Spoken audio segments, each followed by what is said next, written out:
Good afternoon students. Chapter number 4 banking અને નાણાકીય નીતિ ના આપણે બધા જ પ્રશ્ન જવાબ પૂર્ણ કરેલ છે। હવે આપણે આ જ ચેપ્ટરની અંદર આવતા પારિભાષિક શબ્દોની સમજૂતી છે તે મેળવવાની છે। તમને ખ્યાલ જ છે કે પારિભાષિક શબ્દો આપણે શું કામ દરેક પાઠના અંતમાં છે તે સમજીએ છીએ, કારણ કે આમાંથી 1 માર્કના પ્રશ્ન ઘણા બધા આવી શકે એમ છે અને પાઠનું રિવિઝન પણ આમાંથી થઈ જાય। આ બંને હેતુસર આપણે છે ત્યાં પારિભાષિક શબ્દો છે એની સમજૂતી છે તે મેળવીએ છીએ।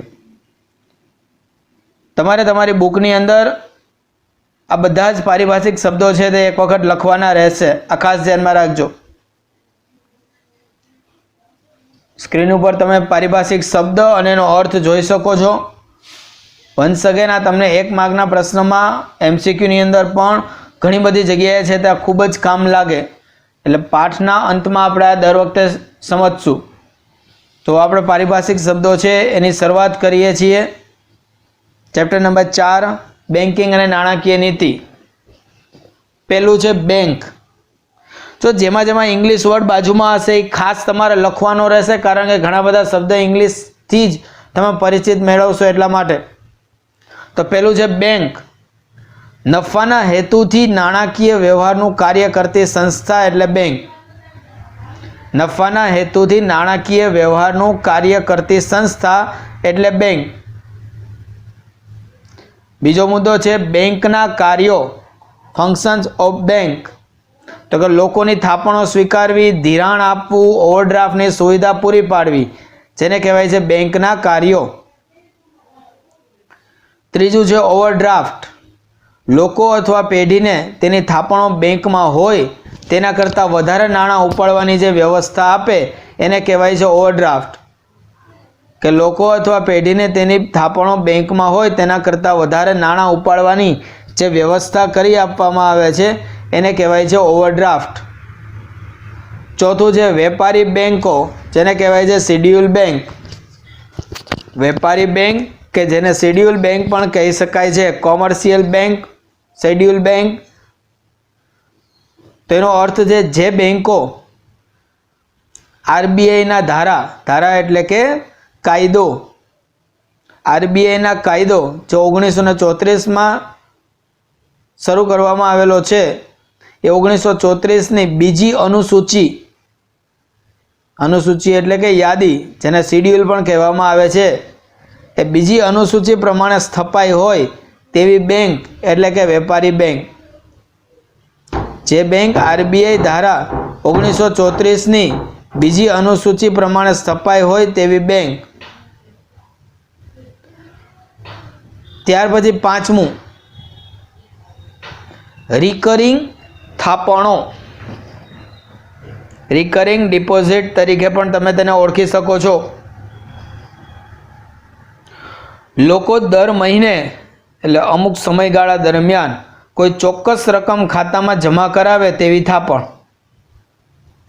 લોકો દર મહિને ચોક્કસ રકમ જે ખાતામાં જમા કરાવે તેવી થાપણ એને રિકરિંગ થાપણ તરીકે ઓળખવામાં આવે છે। ત્યાર પછી મુદ્દતી થાપણો, ફિક્સ ડિપોઝિટ। ત્યાર પછી આવે છે મુદ્દતી થાપણ એટલે કે ફિક્સ ડિપોઝિટ। લોકો અમુક ચોક્કસ સમય કે મુદ્દત માટે બેંકમાં જે થાપણો મૂકે છે, લોકો અમુક ચોક્કસ સમય કે મુદ્દત માટે જે થાપણો બેંકમાં મૂકે છે આને ફિક્સ ડિપોઝિટ પણ કહેવામાં આવે છે। જેમ કે 2 વર્ષ, 3 વર્ષ, 5 વર્ષ માટે અમુક ચોક્કસ રકમ છે તે બેંકમાં ફિક્સ મૂકેલી હોય તો એને મુદ્દતી થાપણ તરીકે અહીં ઓળખવામાં આવે છે। ત્યાર પછી આવે છે એટીએમ। આ તમને 1 માર્ક્સના ફૂલ ફોર્મમાં પણ પૂછાઈ શકે। ઇંગ્લિશ અને ગુજરાતી બંનેમાં તમારે રાઇટ ડાઉન કરવાનું રહેશે। ઓટોમેટિક ટેલર મશીન, ઘણા લોકો એને એની ટાઈમ મની કહે છે પણ એમ ન હાલે। ઓટોમેટિક ટેલર મશીન एटीएम एटले शुं थशे? Automatic teller machine. त्यार पछी 8मुं इंटरनेट बेंकिंग। शुं आवे छे? Internet banking. बेंकनी अत्यंत आधुनिक लेवड़ देवड़नी सुविधा। बेंकनी अत्यंत आधुनिक लेवड़ देवड़नी सुविधा जेने कहेवाय छे इंटरनेट बेंकिंग। त्यार पछी 9मुं व्युत्पन्न थापण। व्युत्पन्न थापण गुप्त थापण पण कहेवाय। लोन थी उत्पन्न थयेली जे थापण छे एने व्युत्पन्न एटले के गुप्त थापण तरीके અહીં ઓળખવામાં આવે છે। लोन थी उत्पन्न थयेली थापणो जेने અહીં गुप्त थापण तरीके पण ઓળખવામાં આવે છે। ત્યાર પછી 10મું શાખ સર્જન। શાખ સર્જન જેને ક્રેડિટ ક્રિએશન તરીકે ઓળખવામાં આવે છે। શાખ સર્જન એટલે કે ક્રેડિટ ક્રિએશન। વેપારી બેંકો પોતાની પાસે રહેલી જે પ્રાથમિક થાપણો છે, કેવી થાપણો? પ્રાથમિક થાપણો માંથી ધિરાણ કરી નવી થાપણો ઊભી કરે તે પ્રક્રિયા। વેપારી બેંકો જે છે એ પોતાની પાસે રહેલી જે પ્રાથમિક થાપણ છે, શું છે? પ્રાથમિક થાપણ, એમાંથી ધિરાણ કરી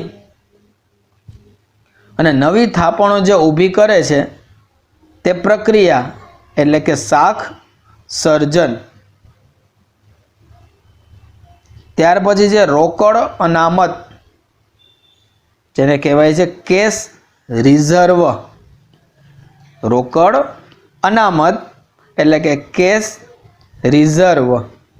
બેંકોએ પોતાની જે થાપણ હોય છે એ થાપણના અમુક ટકા નાણાં એટલે કે અમુક નાણાં ફરજિયાત આરબીઆઈમાં અનામત તરીકે મૂકવા પડે કે જેનું ધિરાણ ના થઈ શકે તેવી રોકડ અનામત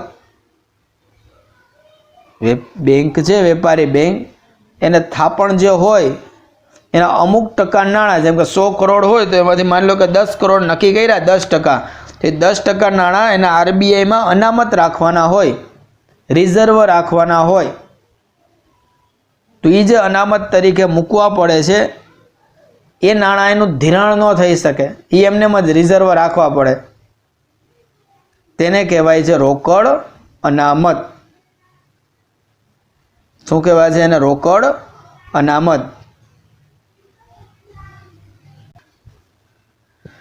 ત્યાર પછી આવે છે 12મો સેફ ડિપોઝિટ વોલ્ટ। શું છે સેફ ડિપોઝિટ વોલ્ટ?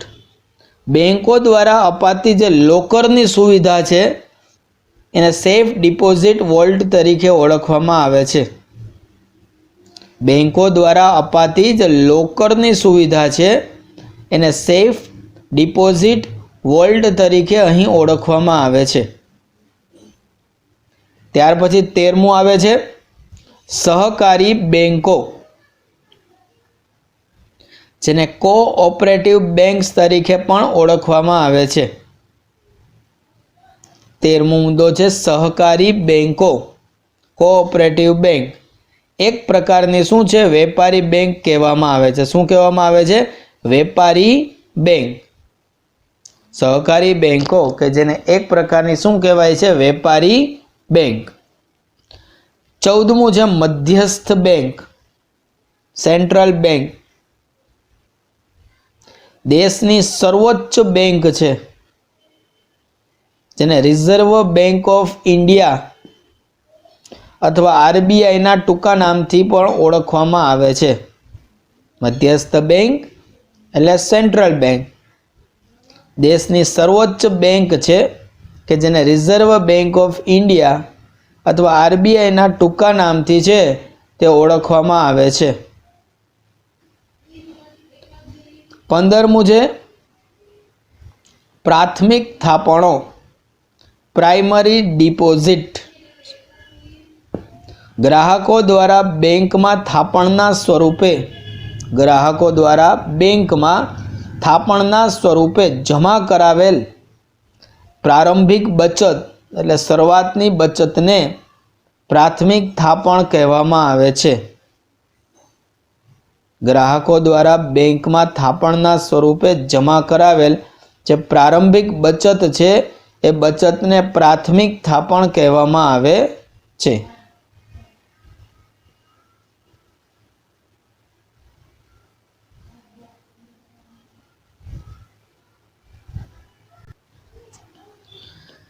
नेक्स्ट आवे छे प्रजानु हित पब्लिक इंटरेस्ट लोकोनी सुखाकारी अने कल्याण के जेने कहेवाय छे प्रजानु हित।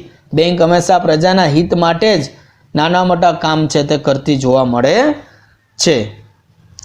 त्यार पछी जे चलणी नोट करन्सी नोट तरीके जेने आपणे ओळखीए छीए नाणुं अथवा तो रूपिया नाणुं अथवा तो रूपिया जेने कहेवाय छे चलणी नोट।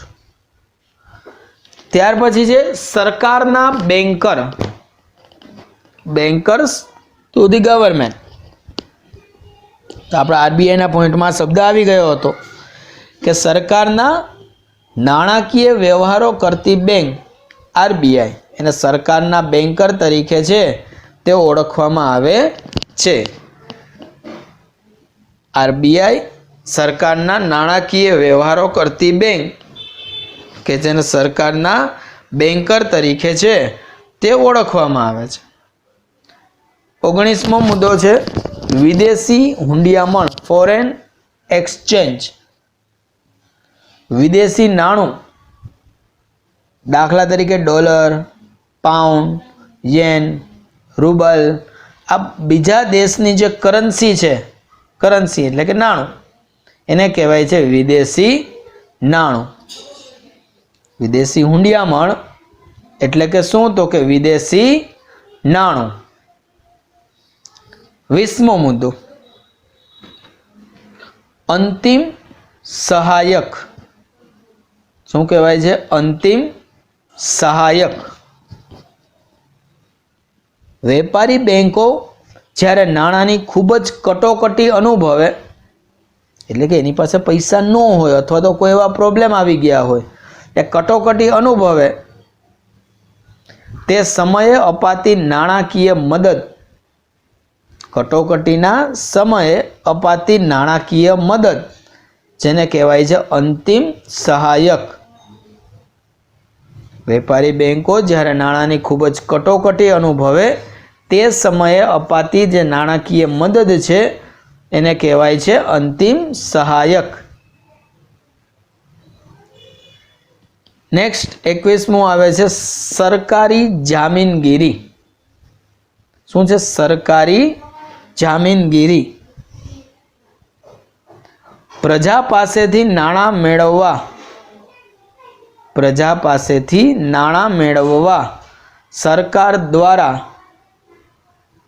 सरकार द्वारा बजार में वेचवामां आवता बॉन्ड जेने चोक्कस मुद्दत बाद एनी अमुक मुद्दत होय मुद्दत पूरी थई जाए पछी सरकारे परत खरीदी ले एटले पाछा लई ले आ बॉन्ड ने सरल भाषा में जामीनगीरी कहेवामां आवे छे। गवर्नमेंट सिक्योरिटी एटले के सरकारी जामीनगीरी के प्रजा पासेथी नाणां मेळवी ले एटले सरकार शुं करशे तो के बजारमां वेचवामां आवता जे बॉन्ड छे जेने चोक्कस मुद्दत होय मान लो के 1 वर्ष एक्जाम्पल तरीके 1 वर्ष बाद सरकार शुं करशे एनी पासेथी परत करी ले छे एटले के पाछा लई ले छे। आ बॉन्डने सरल भाषामां जामीनगीरी तरीके ओळखवामां आवे छे। त्यार पछी छे 22मो पॉइंट नियमन। શું છે નિયમન જેને રેગ્યુલેશન તરીકે આપણે ઓળખીએ એમાં આવે છે અંકુશ। નિયમન એટલે અંકુશ અથવા તો નિયંત્રણ। નિયમન એટલે અંકુશ अथवा तो नियंत्रण। त्यार पछीनो मुद्दो छे अग्रिमता। शुं आवशे? अग्रिमता, जेने आपणे प्रायोरिटी तरीके ओळखीए छीए। तो अग्रिमता एटले शुं? तो के प्रथम पसंदगी। अग्रिमतानो मतलब शुं थशे? प्रथम पसंदगी एटले पहली पसंदगी एम।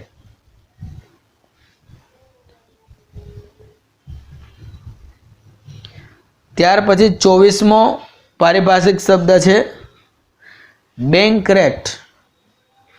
शुं आवशे? Bank rate. तो अपने ख्याल ज छे कि आरबीआई वेपारी बैंक ने जे लांबा गाळानुं धिराण करे छे,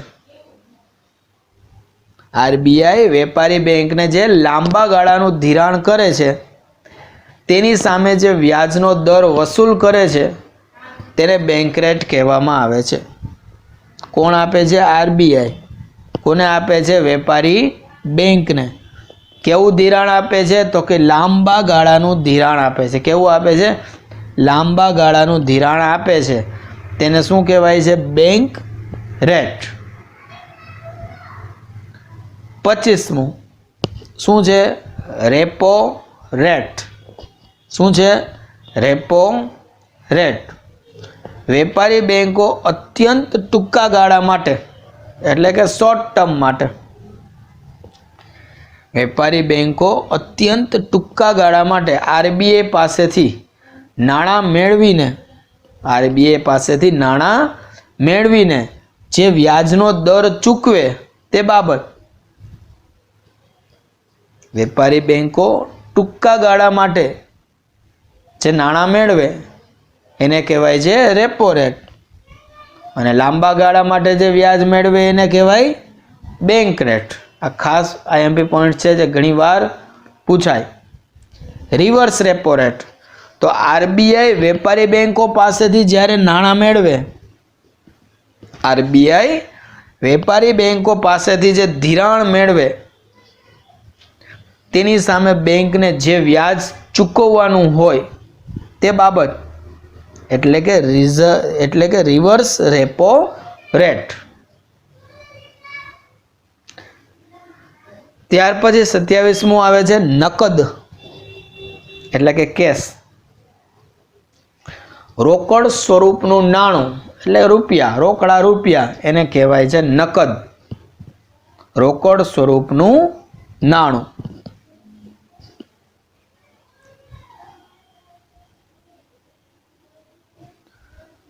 त्यार पछी खुल्लू बजार। शुं आवे छे? खुल्लू बजार।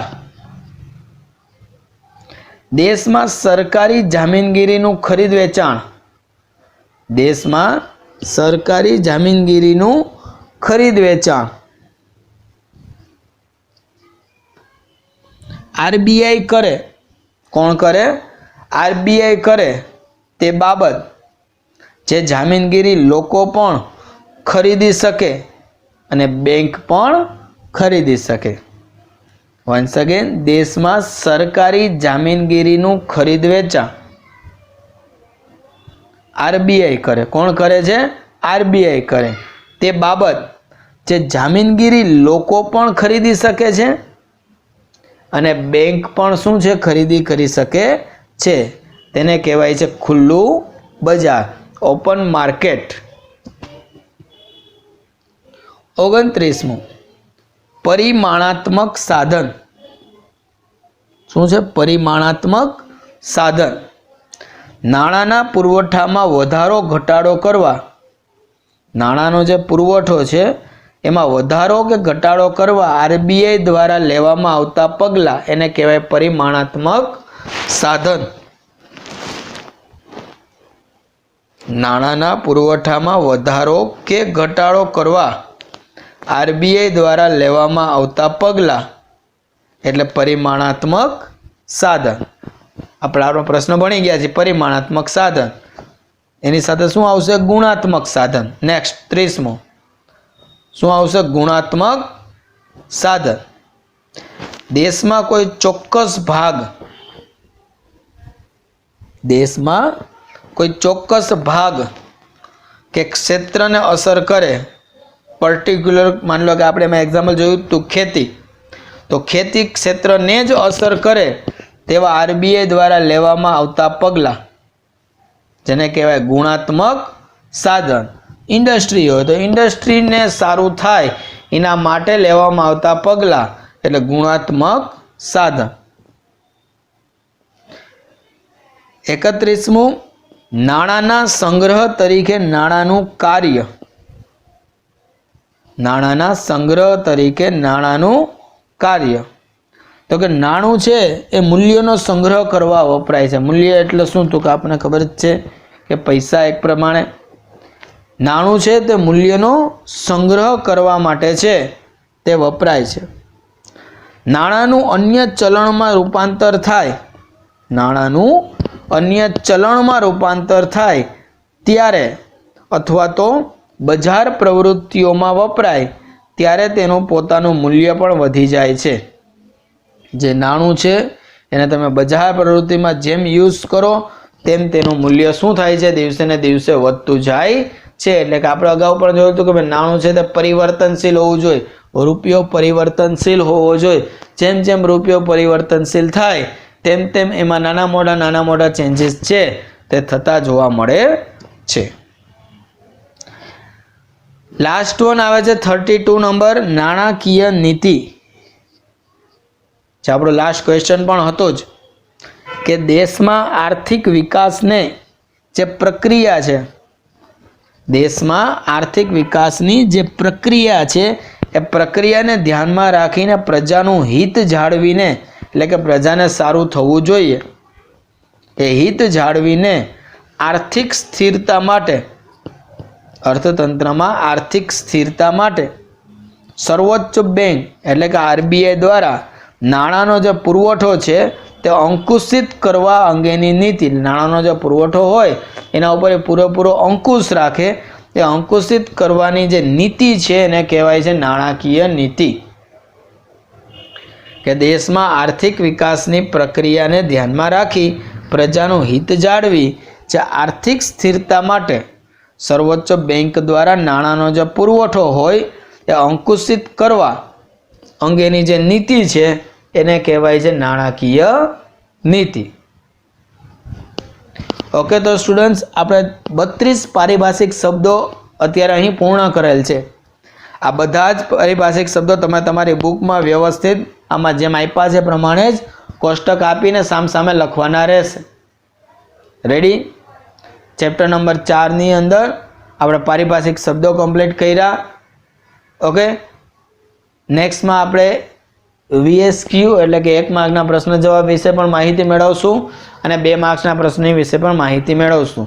આ બધું જ તમારે તમારી બુકની અંદર છે તે રાઇટ ડાઉન કરવાનું રહેશે.